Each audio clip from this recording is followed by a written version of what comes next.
What is up, metal and heavy music fans? It's time for Trench Talk, and I'm your host, Flight of Icarus from MetalTrenches.com. As always, if you haven't already, please do subscribe to the channel and stick around. You can listen to this podcast on Spotify, iTunes, Castbox, and BitChute. Also, YouTube. Regardless of where you subscribe, please do also subscribe on YouTube because there's plenty other video content there for you to check out. Today, I have an interview lined up with Danny and Jason of Roman Ring, which is like a technical, progressive death metal project that just dropped their latest album, The Halogen, and I can't wait for you to listen to it. So without further ado, let's get into it.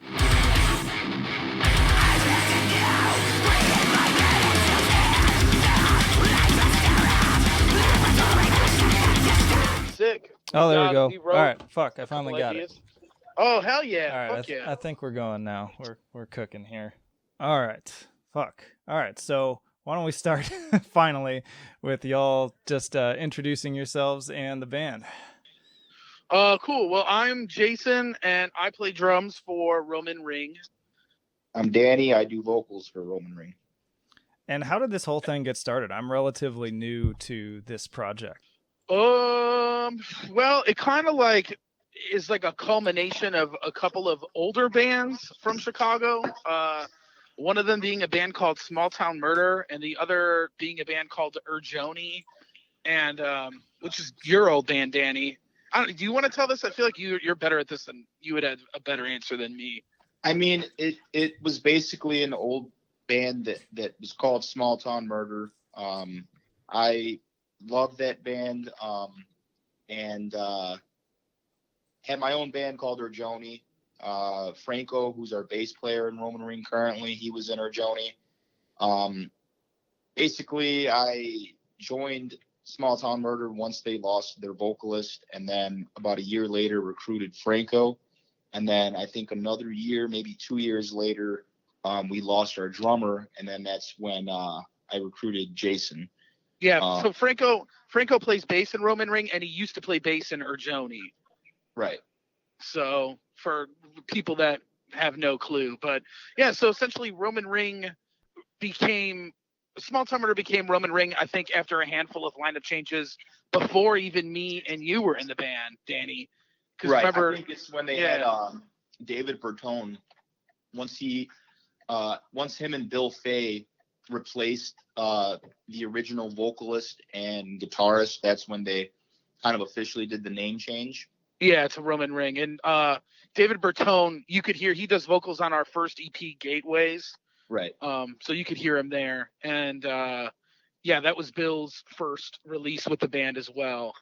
Yeah, before that, Bill was in a band called Capsized and Sinking that Urjoni used to play a lot of shows with, like, years ago, probably, we're talking 10, 12 years ago. Yeah. Yeah, so, and then I joined Small Town Murder and Urjoni were both, like, favorite bands of mine, like, in the Chicago scene when I was, like, in high school. So, like, eventually, I forget, it was either you or Nate or Franco that, like, hit me up to try jamming with you guys when Joe left. And what's funny, John, I actually met Joe, the old drummer from Roman Ring, for the first time ever in Portland because he lives out there now. Oh, really? That's why he left, because him and his wife, or him and his fiance at the time, or girlfriend, they're married now, right? I know that they've been together for a long time. I don't know if they're married. But... I think they're married. Yeah, they had a wedding. I know that because Nate told me they're married. I don't know. But anyway, yeah. I'm salty now. They should have invited me. But yeah, John, have you ever heard of the band Increate from up there? Yeah. Yeah, he plays drums in that band. Okay. Yeah, so... I'm trying to make sure I'm not confusing things, but it's like a small world like that because I think I even saw Increate open for one of the shows I saw, and then I was talking. This chick at Hot Topic saw me like wearing a metal shirt, and she was talking about how her guy was in a band. I think she said her fiance at the time, and I want to say it was Increate, but I could be mixing up bands. And then later I ran into them again at like the Walmart, just like shopping for their house together. But it's just fucking weird, a small world like that. Yeah, it could have been them. I have no idea, but that's cool. Yeah, death metal is high school. Yep. Yeah. Yeah, you're man, So for real. So what would you say is like kind of your mission statement as a band? Like what are you trying to accomplish when you're writing albums? oh man, I don't even know. I think for Roman Ring, it's kind of like we wear our influences on our sleeve pretty hard, and I think it's just kind of like, I don't know, trying to make cool death metal songs. Yeah, I mean that's as simple of a perfect answer. A lot of us are in other. I mean, a lot of us, all of us are in other bands.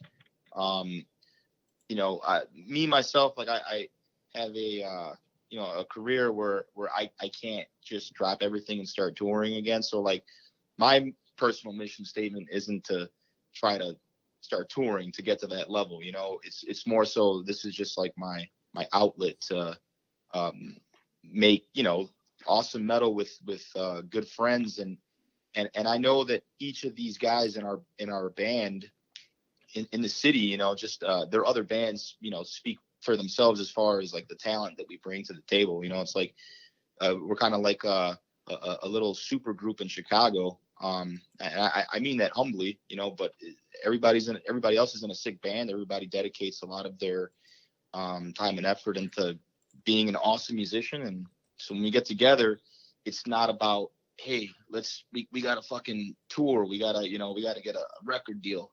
It's more so like, hey, let's just write a sick song because that's just what we want to do. We just want to make good music. Yeah. So, yeah. Definitely. That's a really good answer too. And to add to that, like, I would agree with what you're saying. When I was first asked to join Roman Ring or like try out for Roman Ring, I like, from the level of musicianship that everybody is at in that band, I was like, there's no way I could hang with these dudes. There's no way. Like, I had no idea how I was going to learn like these really complex songs, written by another drummer, all the drum parts, and they were all super weird. And I was just like, I don't know. I guess at the time, I don't even remember what year it was. It was probably like 2013, 2014 when I joined. And they had a record, not the record that just came out, obviously, but the previous record, Dabble, had Joe on it on drums, and it wasn't even out yet. Like the plans were like they were finishing the record, and they had lost Joe. So I was like, I guess I'll learn all these songs. And but yeah, I guess the mission statement of the band is, especially it's changed a lot over the years because everybody's in different bands now. But yeah, it's just trying to make cool music. And for me personally, the difference between a band like my other band Warforged and a band like this is this band's definitely a lot more of a collaborative effort. Like even on our newest record that just came out, the Halogen, like everybody wrote something on that record, and a lot of those songs were all of us literally in a room writing them together. Well, and it's cool too because I feel like I hear a lot of different influences coming out because you've got some of the shorter, more just in your face tech deathy songs, and then you've got much longer ones like Helix Alter and Flesh Dispel that are much more progressive and kind of Warforged in a way. And it was really cool to listen to because like when I pressed play, I thought I kind of had a handle on, okay, it's this kind of band. But then as the album Yeah. progresses, like it takes a lot of twists and turns, and I appreciated it for that. Yeah, definitely. That's awesome, man. Yeah.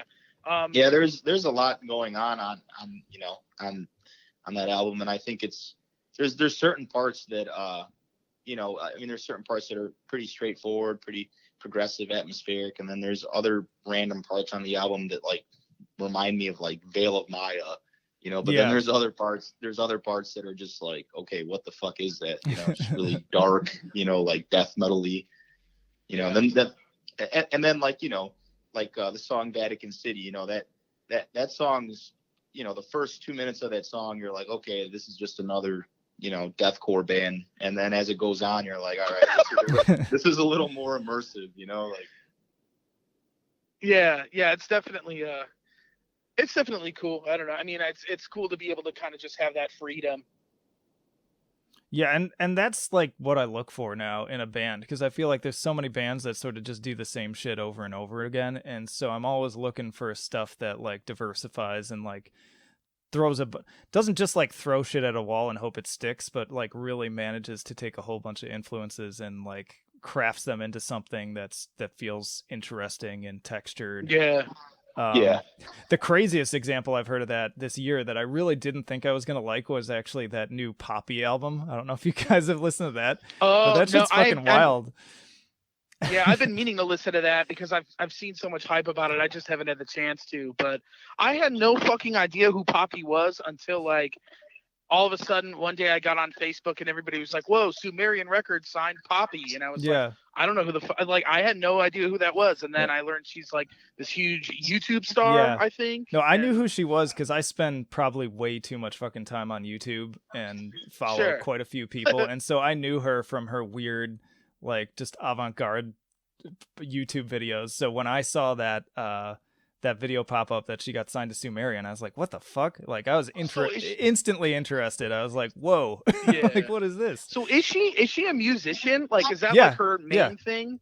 Yeah, she cool. There was this whole controversy where like she parted ways with like the dude who was like running her YouTube channel basically, and then she kind of just went into solo music, and she's actually pretty talented, and she's got a band together now for this newer stuff, and she's a good singer, and it's kind of like there are elements of it that remind me kind of a baby metal in a way, but then she like brings in all this other weird shit, and there's like Marilyn Manson vibes in certain parts. I guess they're friends too, so I don't know. She's an interesting character for sure.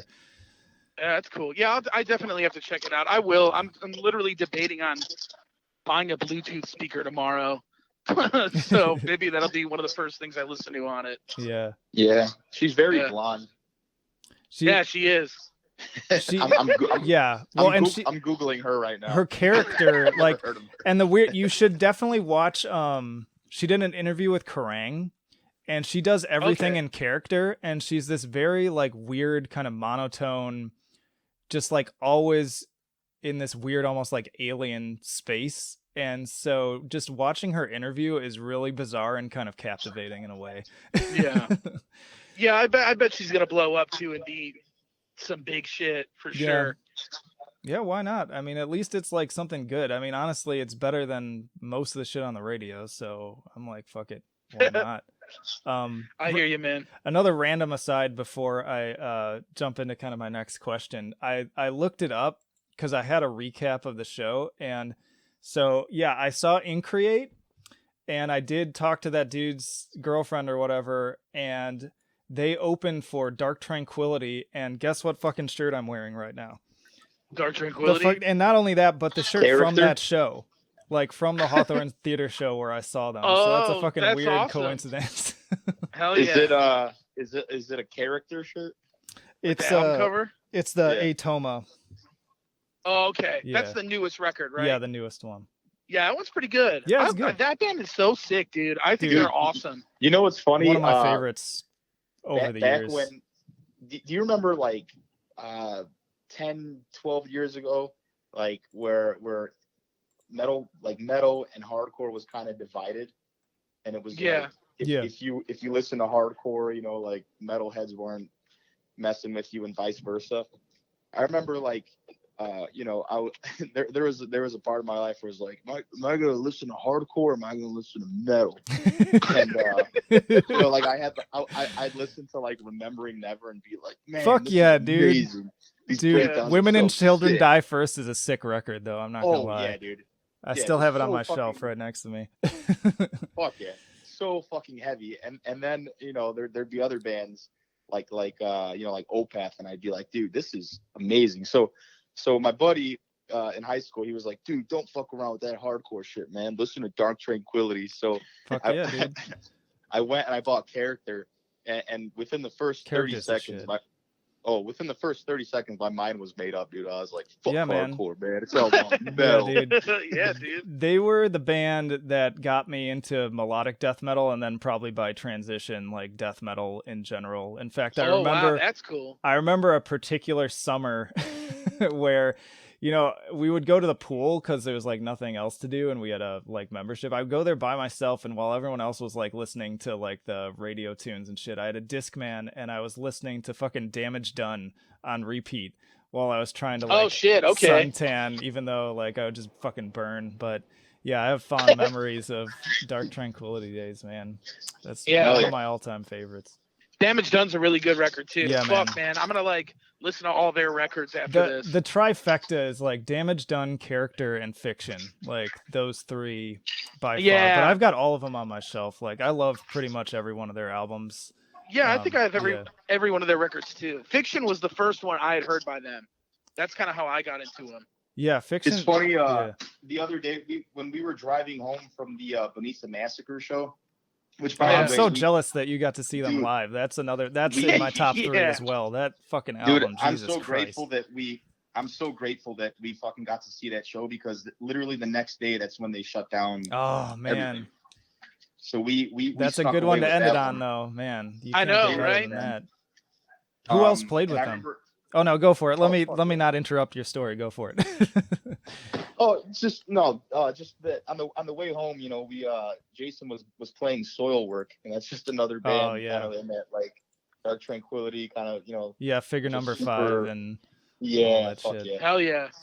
And we were talking about we were like, man, this is like, we were like, dude, this is like what Black Dahlia should sound like right now.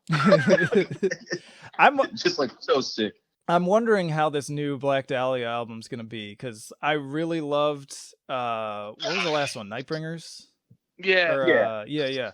That shit was sick. I think that's honestly one of their best albums, but I have not been very impressed by the singles that I've heard so far from this new one. So I don't know. But that's another band that I own all their albums and will probably support them regardless. But I don't know. They've done some stuff that wasn't as good too. Like Abysmal was kind of not that great. It's fine. Dude, I am a diehard Black Dahlia fan, and I'll just say it, man. Abysmal, like, I do not like that album at all. It's got one song, and that's it. I like the one that has that little gang vocal part on it, like towards the beginning. I can't remember what the name of the song is, but that was kind of a cool. I'm a sucker for gang vocals in general, so like anytime a band does that, I'm like, fuck yeah, like get me pumped up. Good easy sell, yeah. I haven't. I mean, the singles, they sound okay to me. Yeah, I wasn't really blown away by them either, but I feel like now in their career, it's kind of one of those bands where maybe when I used to love old Black Dahlia, like that was my shit, and I don't know. I'm a different person, and I listen to a lot of different music than I did since, then. So I feel like maybe I can't tell if I'm just like, man, am I not liking this or because it's not good, or am I not liking this because I'm just like kind of past it? But they still have some really good songs. Like there was a bunch of songs on Nightbringers that I thought were awesome. Yeah, I agree. Yeah. I really enjoyed your conversation recently on Nothing's for No One about Unhallowed, because that remains to this day like one of my favorite Black Dahlia Murder albums, even though it's like so rough and different. But like I remember picking that up at like I think you talked about this too. Like I also picked it up at Best Buy, like back when that was a thing still. Fucking like just such a sick record.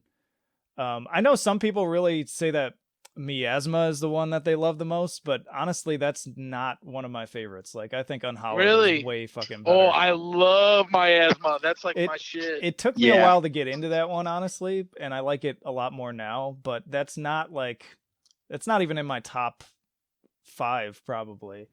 Oh damn. Wow, that's interesting. That's like either my number 1 or number 2. Right. Yeah, it's hard.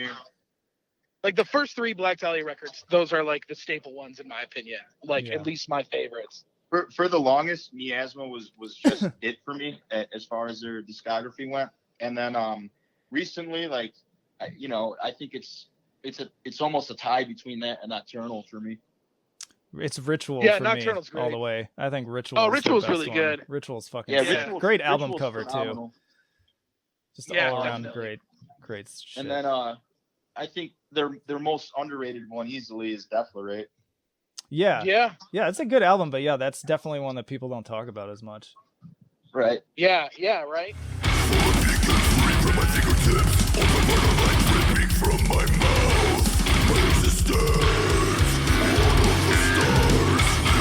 Well, back on Roman ring a little bit. It looks like no, I love these detours too, and that's what I like about I feel like as far as like the podcasts go, we have a similar mentality of like, let's just fuck around, talk about whatever. Oh yeah. I was gonna kick too out of like you talking about your dating life.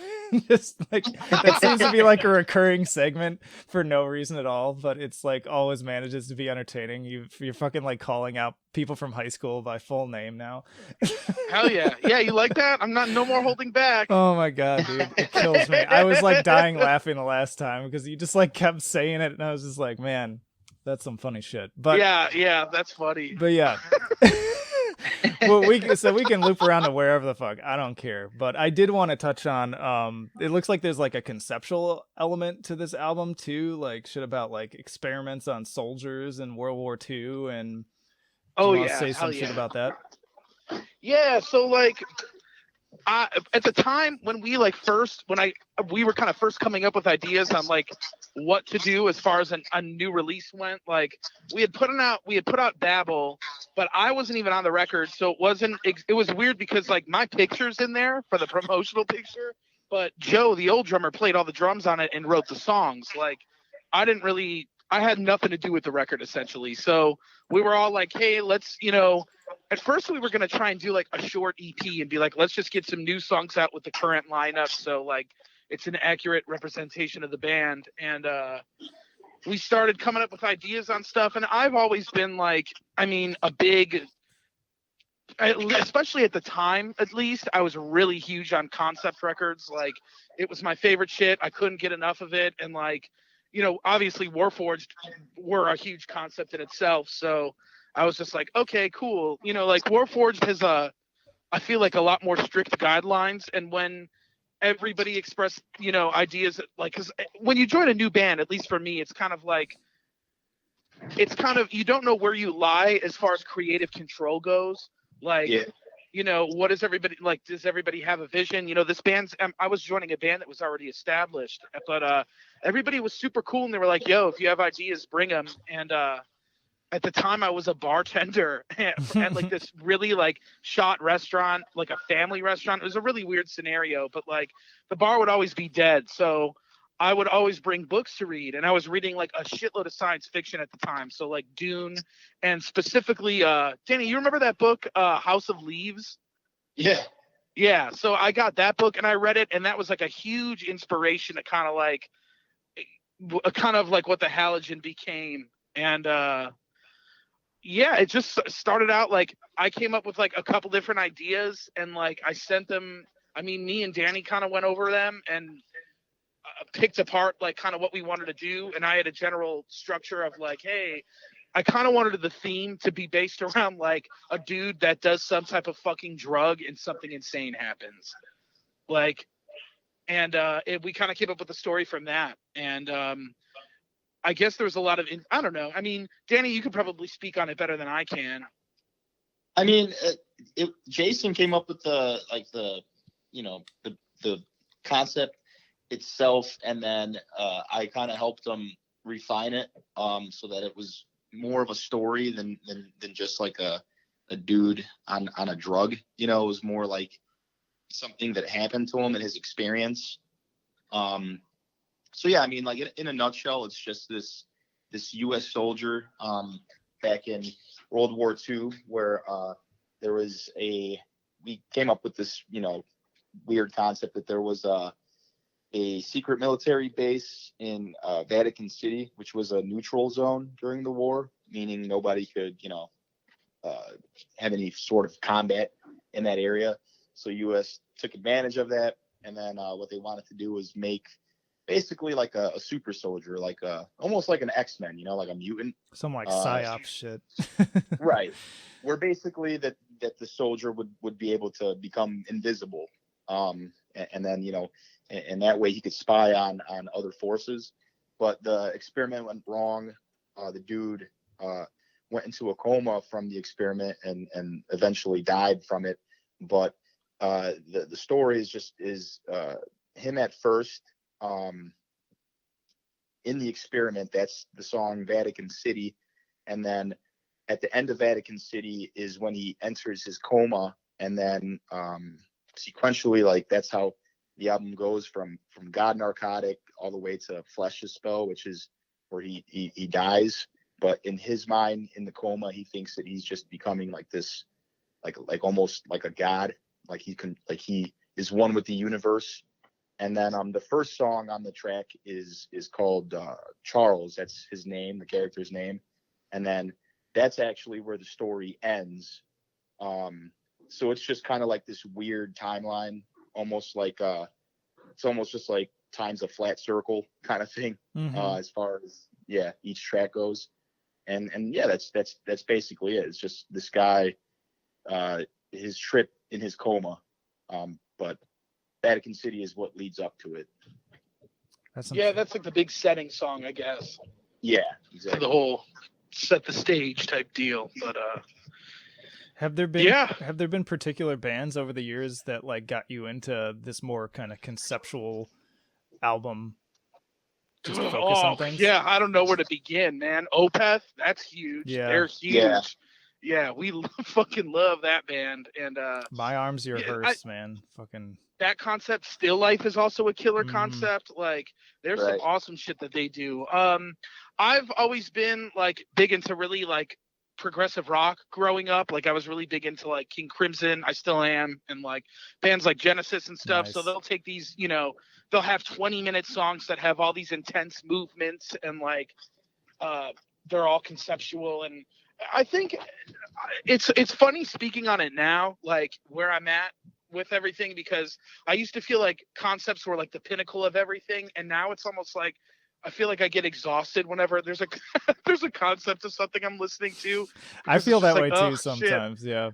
Yeah, it's just like, I have to figure out all this shit I have to like now. think like, about how am shit. I gonna do that? Yeah, and it's cool though, and it was. I mean, trying to think of other good examples off the top of my head. I mean, when I was like younger, I used to be really big into like King Diamond, and he was like the ultimate like best cliche for metal concept records. Yeah. Just as far as all the crazy shit. I mean, I think almost every one of his records is a concept, whether it's like super cheesy or not. But that was like a big introduction to it for me in metal, at least. And yeah, I mean, I would say I'm trying to think of other like death metal records conceptually that were really influential, but one that's not like a super deep storyline, but more of just the concept itself is Planetary Duality. I was thinking that. I mean, I just like how it's there's one theme and it's just aliens, and I just like how every song, when you read the lyrics, how each song is about something different, but it still ties to the overall theme. So it's just easier to appreciate lyrics that way when you kind of know what it's about, instead of just each track is its own and you're like, all right, what the fuck is he talking about in this one? Yeah, exactly. Yeah, that's a great answer, dude. Yeah, that's definitely a big one for sure. Planetary Duality, as far as like a more loose concept goes, because it's like sort of a story driven, but sort of not. It's just all themed, around aliens and weird shit. But I don't know if the next Roman Ring stuff, I don't think we're gonna go for like a big direct concept like the Halogen was. But I don't know. We also haven't written that much of anything yet. We're still kind of working on all that now. So, but I think what's cool with the new stuff we've been working on is just kind of how the Halogen is a lot different than our previous releases, and there's a little bit more going on. Like with the new stuff we've been writing, it's even more so. I mean, we're really starting to enter like experimental territory, like where we're writing slower songs that kind of have like one prominent riff, and it's just weird and dark. A little more focused. Yeah. That's good shit. Have you guys heard of Necropanther? Necropanther? No. Yeah. If you want to hear them talk about it more in detail, I did an episode with them too, but they're kind of like a black and thrash band that each album is a sci-fi concept album based on like a known work. So they did one based on Dune. Their most recent one was based on it's that movie where like after you turn 30 or whatever, they like kill you. there's a book too. Logan's Run. They did Logan's Run. Oh, And they did one oh. other one too, and they're always like toying with like what they're gonna do next. But it just reminded me, with kind of the sci-fi imagery and stuff, that you might want to check those guys out. They were pretty cool. Yeah, I'll to talk definitely to, give them too. a listen to. Yeah, the Doomed City. Yeah. Doom City. The Doomed City. That's one of their albums. Oh, okay. Yeah. Their most recent one. Look, think it's they that are on one. Bandcamp. Oh, sweet. Yeah, the Doom City was the newest one. That's right. I've got that dude on a T-shirt they sent me too, which was pretty rad. Hell yeah. Yeah, they're out of Colorado, and God knows there's a lot of good shit coming out of Colorado. So Hell yeah. Yeah. I love Fuck Colorado. Yeah. But yeah, the Doom City is based on Dune, and then Eyes of Blue Light is, or the Dune City's Logan's Run, and Eyes of Blue Light is Dune. And they're Okay, both that really makes good. They've got sense. kind of like a Skeleton Witch kind of sound. But on the latest album, they also threw in some. I joked that their guitar harmonies kind of reminded me of Death Clock, which is sick because I Oh, fucking damn, love Death yeah. Clock. So Nice. I actually saw, because I used to live in Chicago, I saw Death Clock Oh, cool. headline with Mastodon and Converge when they did that like Adult Swim tour. Yeah, I And it remember was that. at, Okay, yeah. I went and fucking saw that, and that was great. Like, man, I wish they would bring that shit back, because Yeah, that was a I'm bomb. still like in shock that it doesn't exist anymore, man. Like, I feel like that was such a even like financially for Adult Swim. Like, I mean, think about it. Like, that show was huge. They put out records. Like, what TV show And they're put out damn metal good records too, honestly. Yeah, I have people all love of them, those yeah. too. Fucking good music. The I dude's a think I'm- Juilliard trained musician, so I can't imagine Yeah. being that multi-talented. That like he's a Juilliard trained musician. He can write and perform music, both recording and live. Then he does voice acting. He animates, and he like does all these TV shows because he also did like home movies and all that shit. Like Yeah, that shit's crazy. it is crazy. Yeah, dude, it is wild shit. But And now he does that I like never got- Galacticon project, which is oh it's yeah, all right. It's not as good, but it's still got its is moments. it metal? Yeah, it's metal. It's kind of got Okay. more of like, it's almost like they're kind of Death Clock sounding parts, but then there are almost like kind of power metal moments kind of thrown in there. Oh, I love some power metal. So Yeah, you I'll might have to like check it more out. than I do then, honestly. Yeah, It's pretty good shit. for sure, man. Yeah. So what else are you guys up to when it comes to like the recording process or just dicking around in the studio? Like, just tell me some stories. What's been going on? Well, Nate is Nate, our guitar player, is a big like recording engineer type dude. Like, that's like his bag. He loves production, and he went to school for record engineering. So if you listen to like, I guess all of the Roman Ring records, each one of them definitely sounds different from the last. And Nate's definitely more of a fan of the more raw approach in production, I guess you could say. Yeah. Like, he likes a lot more of like natural drum sounds and natural guitar tones. But I don't know. I kind of had a fight with him a little bit on it because I remember, and not like that it's a bad thing, because I think it's a good thing for the band. But in the past, like, people would make comments like, "Oh, we just wish the production was better. We just wish the production was better." And I think some people in metal can really appreciate like a nice raw sounding record that sounds natural and it sounds like a bunch of dudes got together in a small room and played it. But I also think that there's like a good value to having a good sounding record, because you could get I think there's like an element of getting lost in it, where some records, like, you could listen to it and you're much more focused on like, oh, they're just jamming, So for the Halogen, we went with Paul Aluka Lesse, his name is. He's actually used to be in Warforged, and he tracked the Warforged record as well as our first EP. So I kind of was like, hey guys, like, I know a dude that's awesome at doing records, and we went with him for that. But yeah, I guess right now, so to speak, like, what's kind of funny, I don't think a lot of people know this, or it hasn't really been realized by a lot of people, but the Halogen, our new record, it's not like we've had it done since 2000, like the beginning of 2018. So we've What been the fuck? sitting on this record for like 2 years. So essentially,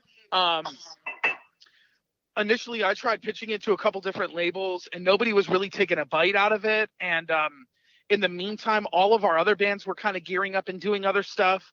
So we weren't really focusing that much with Roman Ring, and it kind of got put to the wayside. And in my mind, I kind of realized, I was like, all right, if this is going to see the light of day, like we're probably just going to have to do this stuff ourselves, which I've never really done before on my own. And obviously, every single year, there's so many advancements in what you can really do with your, on your own and with yourself. And there's so many tools on the internet like Bandcamp and DistroKid and all these different services you could use. And yeah, I don't know. We were all just kind of talking one day, and we were just like, "Fuck, our record's not out, and we're sitting on it." And it's a record that I think it sounds killer, and there's some killer songs. And we were just like, "Fuck," like I was just like, hey, let's just fucking put it out ourselves. You know what I mean? We could throw it on Bandcamp. We could put it on all the digital streaming services, and let's see how it goes. Like our band, Roman Ring, like we hadn't had that much hype behind it because we hadn't really been doing too much. It was like Nate plays guitar in Immortal Bird, and their record came out last year, as well as the Warforged record, which came out. So both of our bands were touring on that. Danny's in Through the Eyes of the Dead, and they did a record in the meantime, Disamus, right? Yeah. Yeah, so they did that. Franco is the bass player. He plays in Wounds, who is on Everlasting Spew Records, which is like the label Vitriol was on, and there's a bunch of other, like that band Xerox, I think they're called. Oh, They're on Xerox there. is sick, dude. Yeah. Their last So album was awesome. yeah, if you haven't heard Wounds, definitely check them out. They're very sick, and Yeah. their EP came out last year as well, I believe. And our guitar player Bill, and co-host of Nothing's for No One, his awesome band Something Is Waiting, put out a record as well. So everybody's other bands have been putting out shit, and we were just like, you know what, fuck it, let's just figure out a way to do it. And it's just been cool seeing how many people, like, we've been sitting on these songs for so long, and we've played these songs for so long that it was at the point where I was just like, is anybody going to give a fuck about this? Like, is anybody really going to like it? And like, for real, like, I was definitely having like hesitations about, like, man, I don't know how everybody's going to think about this now. And like, I'm not as confident as I once was in this record, years ago when we were recording it and writing it and tracking it. And even from the time when it was done, like, it's been a while, but the response has been awesome. Like, the shit people have been saying about it, and like the stuff people have done for it. Like my buddy Austin, he did an early stream of it on Metal Injection, which is huge. Like, Yeah, I Roman saw Ring that. has That was never cool. had coverage like that. Yeah, it was awesome. And it was just like, it was really cool to see other people just say, like, wow, this record is the shit. And people come up to me and they're like, wow, we knew Warforged was sick, but we didn't know Roman Ring was this sick.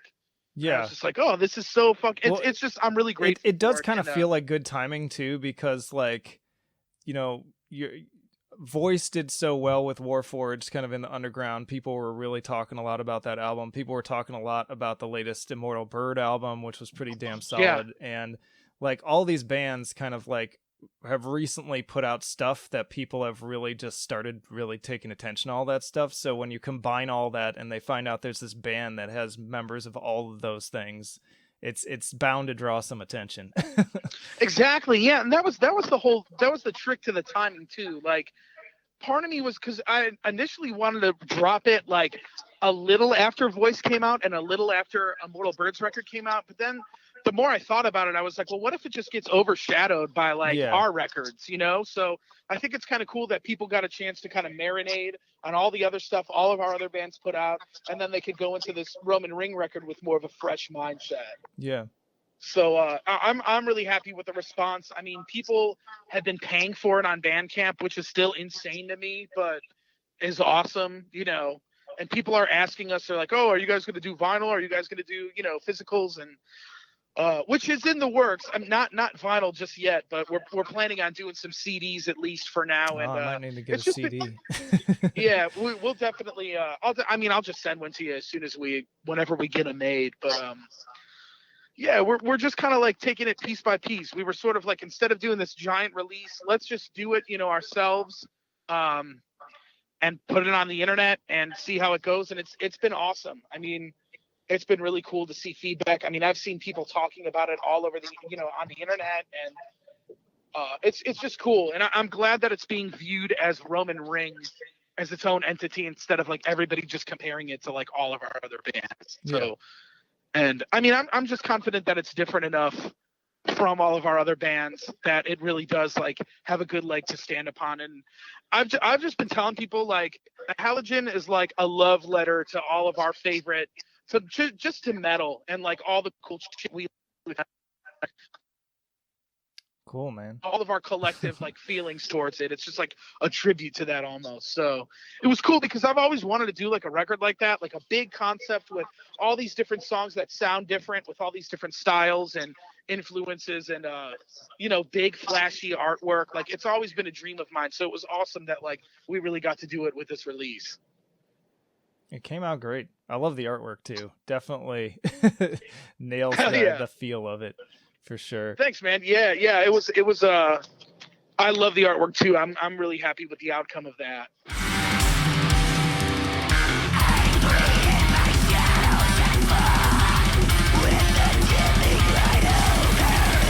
Yeah, but yeah, man. I mean, that's and honestly, right now for the future, now that everybody's in quarantine, I think the goal is just to be writing more music. And yeah, that's been kind of the joke lately that I've been seeing going around. And I'm like, yeah, that's kind of a good point. Is somebody posted like, dude, I can't wait to hear all the sick music that comes out next year because everybody's stuck at home right now with nothing to do.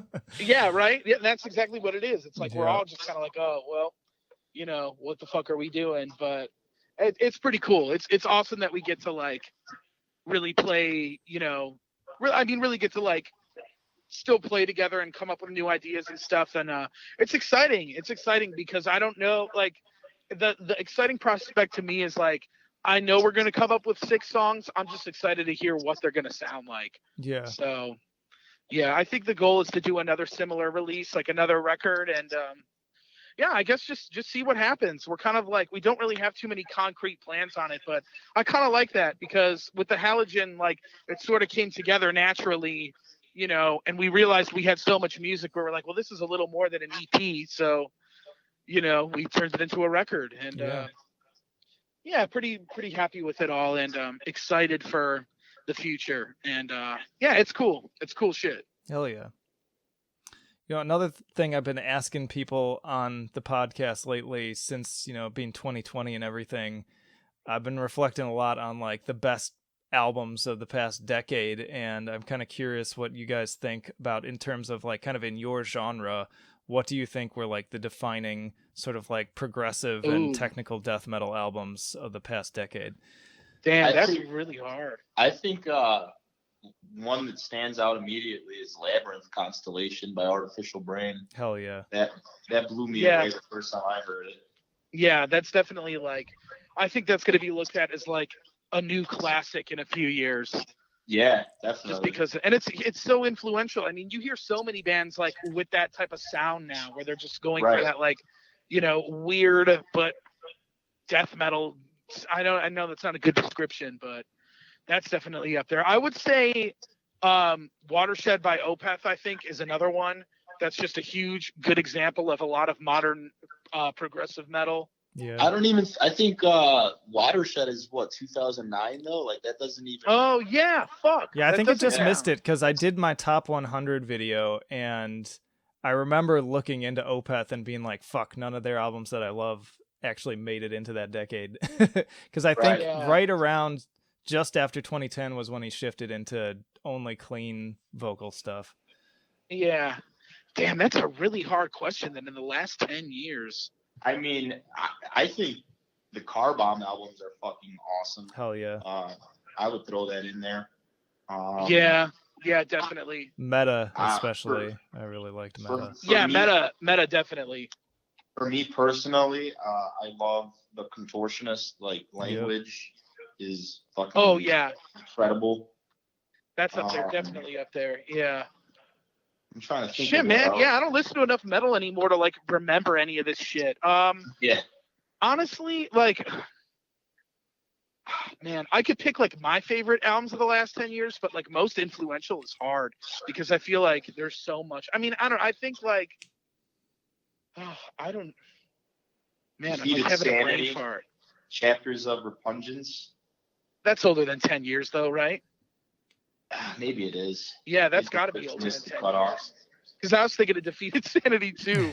I will But, start thinking about stuff from the Artisan Era label because like they've been pretty damn consistent. Especially last year, they had a really damn good year. But yeah, Yeah. that label, that label's popping off. So they always have something the cool coming out. in Fury stuff and Yeah, definitely. Yeah, it's definitely it's hard for me to consider. I mean, maybe you know what? Maybe Colored Sands by Gorguts. I think that was a really big record. Because it was not only their comeback, but it was just such a big like, insurgence into like what that band was. And I mean, even now you hear so many bands that rip off Gorguts, including both of my bands, and like, it definitely like. It was almost like a lot of people had a newfound love for that band. I feel like when that record dropped. So I would definitely say Colored Sands. I'm trying to think of others in the last between 2010 and 2020. Yeah, it's definitely a challenge for sure. I'm seeing what I'll go for. I like Sumac. They're yeah, because they're relatively new, you know. Yeah, and they're definitely I would definitely say they're up there too. Really cool progressive stuff. Yeah. the new Shit, Rivers of Nile was pretty damn good too. Oh yeah, we're owls. Yeah. That's That's been getting that's some a great solid album. attention.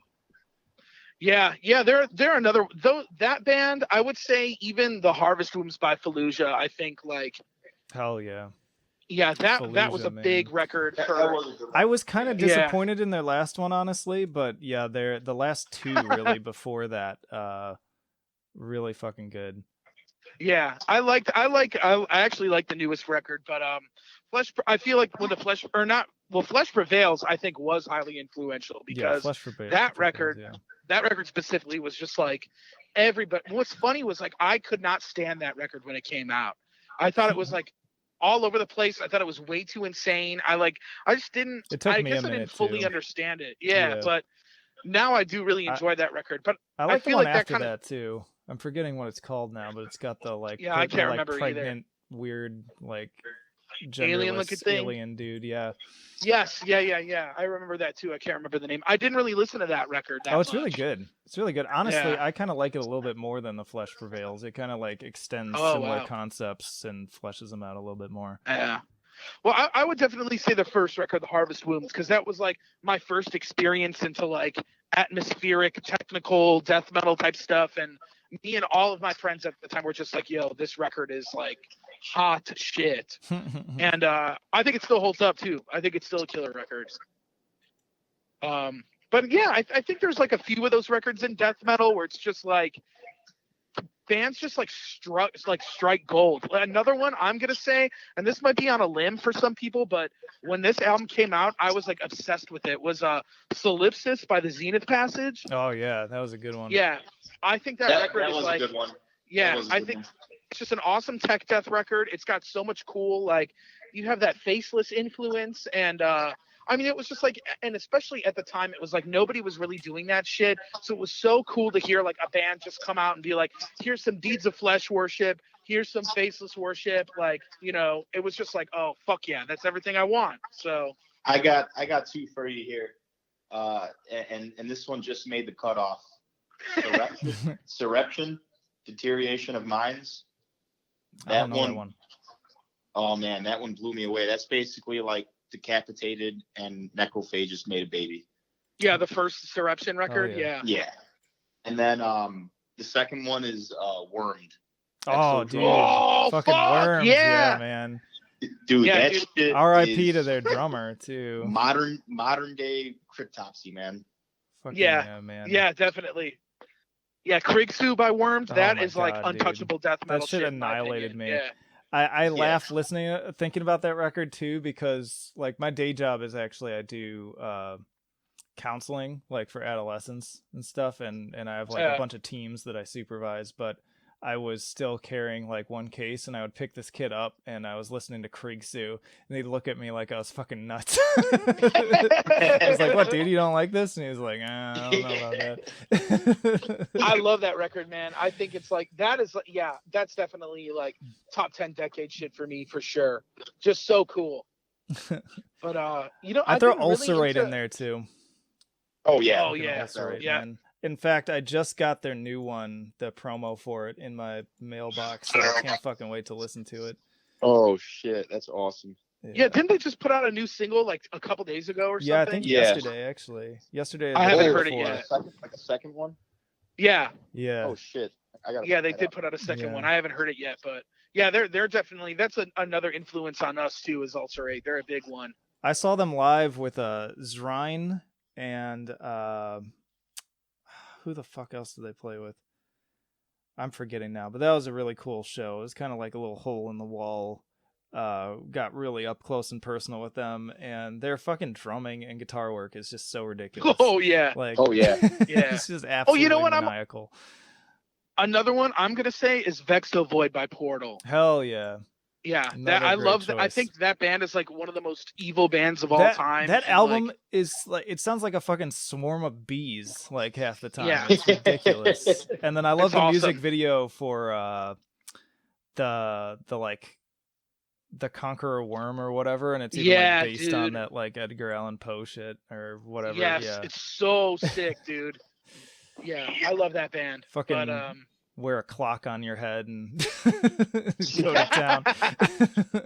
I remember yeah. the first time I found out about that band.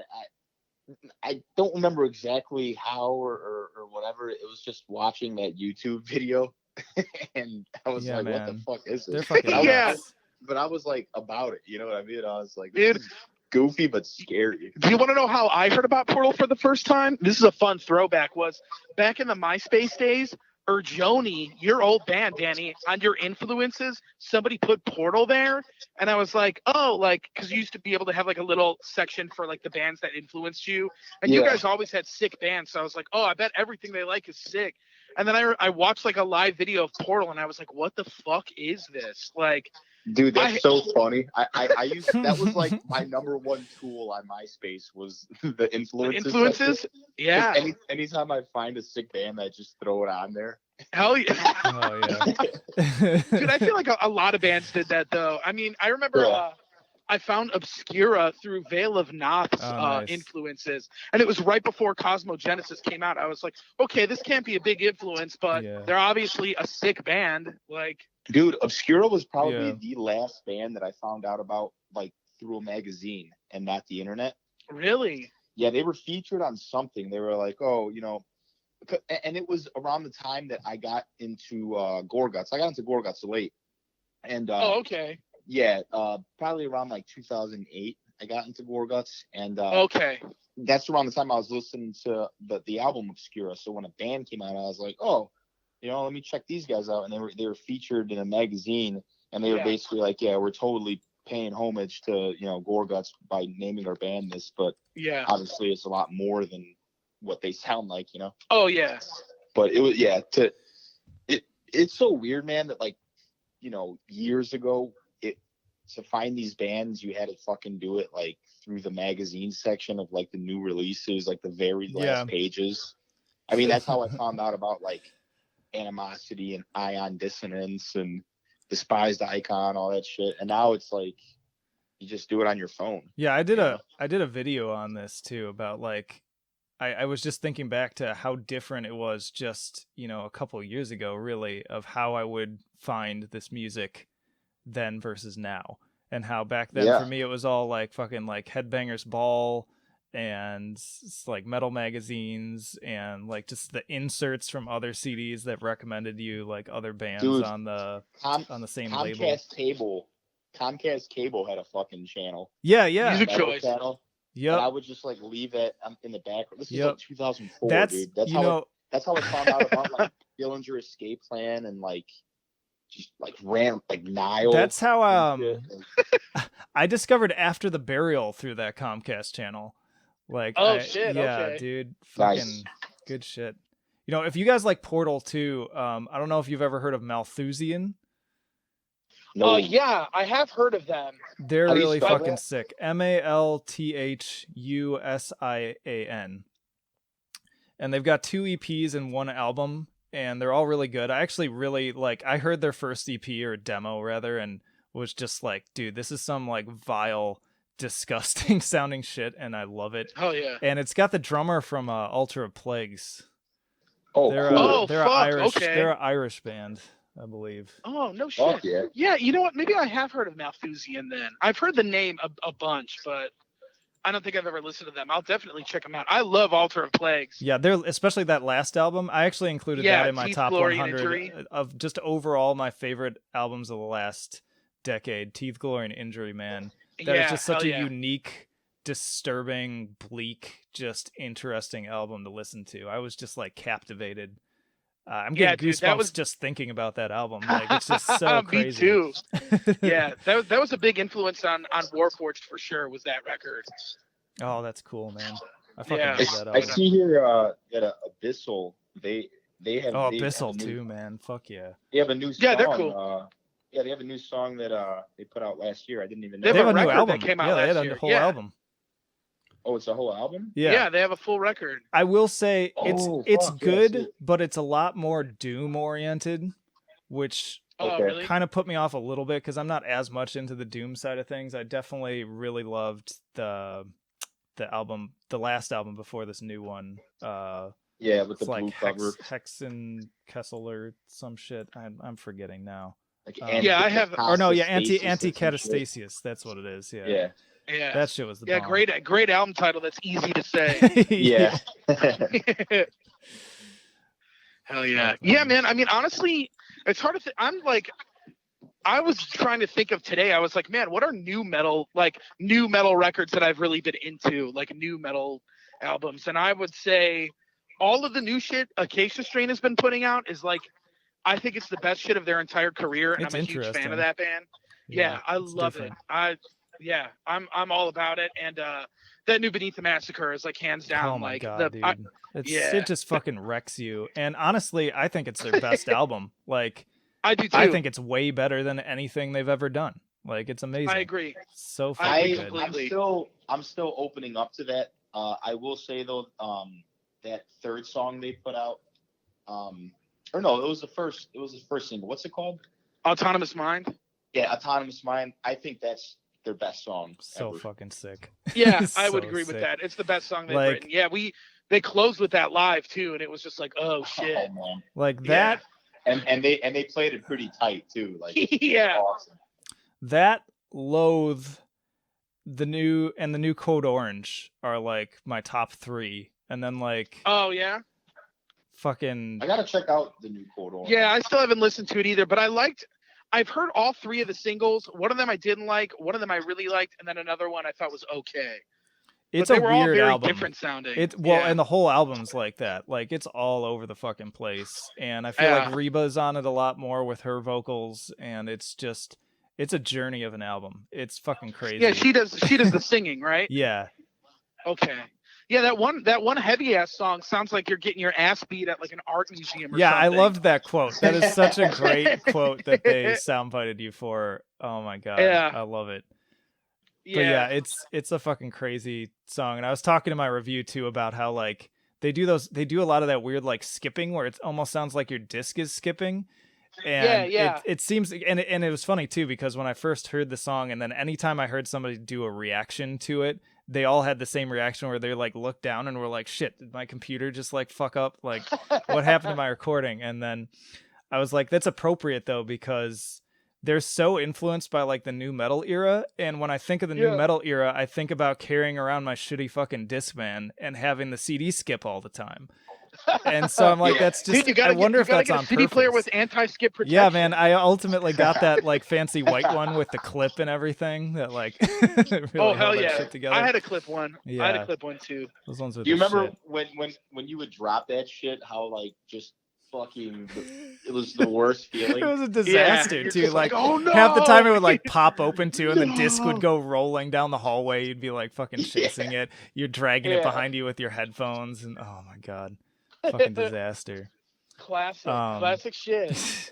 But yeah, those are good. And then also the new Xenobiotic and Crosis albums are also really fucking awesome. Oh yeah, I haven't heard either of those yet. We're supposed. Well, my other band's supposed to be playing a fest with Crosis. Dude, if it's Crosis still is going sick. down. And I had them on here 2 episodes ago too, and they were really cool dudes too. So you're gonna have a cool. good time, assuming that doesn't get canceled. Yeah. No so more far, shit. Yeah, so far I haven't heard of anything happening with that yet, but I wouldn't be surprised. Yeah. Well, guys, Yeah. I gotta start wrapping up here because I got some shit I gotta take care of. But any closing thoughts or things you wanted to throw out there before we wrap up? Personally, no. I thought this was pretty cool. I just like talking metal. I don't really talk metal too often, with the exception of band practice, which we only do like once a week. So it's always good to talk metal with a stranger. Yeah, man. Nice meeting you, John. Yeah, you too. And fuck yeah, like come back anytime too. Because honestly, like for me, it's less about like, oh God, who's like gonna be the big draw guest that like I have to get whatever. Like I'm like I just want to find people who are like cool to talk to and we have a good conversation. And like especially after listening to like Nothing's for No One all the time, I'm like, oh yeah, this is the guy right here. And anyone he brings on is gonna be cool too. So I'm like, yeah, we can just fuck around and not make it this formal thing. Fuck yeah, man. Because occasionally like I'll land a like so-called bigger fish guest. But they're so used to doing interviews constantly that I can tell that they're just not really into it. And they're kind of like, they don't say it, but in their tone, it's kind of like, all right, what's the next question? So I can answer that. Yeah, and then there's that big pause and there's like no like back and forth. It's just like, okay, ask the next question and move along. And you get like 30 minutes and it's just not as fun. But yeah, thanks for coming on and taking the time and being cool. But yeah, welcome to come back anytime. Man. And if you ever want to do like crosscast or whatever with your shit. Dude, we got to get you on. We definitely got to get you on our show. I have a list of people that we're working on, and you're definitely on there. So sick. I'll be hitting up you soon to coordinate. But yeah, that would be awesome. Yeah. But yeah, man. I mean, I guess check out, if you haven't heard it, check out the Halogen by our band Roman Ring. It's only not even tomorrow. It'll be a week old, I believe, and or 2 weeks old or a week old. I'm losing it. All this quarantine shit's got me. I think it's been a can't even week. Keep track of days anymore. I think it's just I think it's been a week. Yeah. Well, it was a week because it was March 20th. So tomorrow's the 27th. It makes sense. But yeah, check it out. If you're looking to support, the best way to do it is go on Bandcamp. And if you feel like it, throw us a couple bucks. You get a digital copy of the record. If not, it's streaming everywhere. Just listen to it. We're happy if you listen to it. And it's, thank you guys, everybody, for taking the time to check this out and check that out. So hell yeah. And thanks, John, for having us on. As usual, we appreciate it. This is actually the first podcast I think Roman Ring has ever done. Hell yeah. I get the honor. Yeah. Awesome. Hell yeah, man. Cool. Well, thanks again. And yeah, we'll do it again sometime. Sounds good.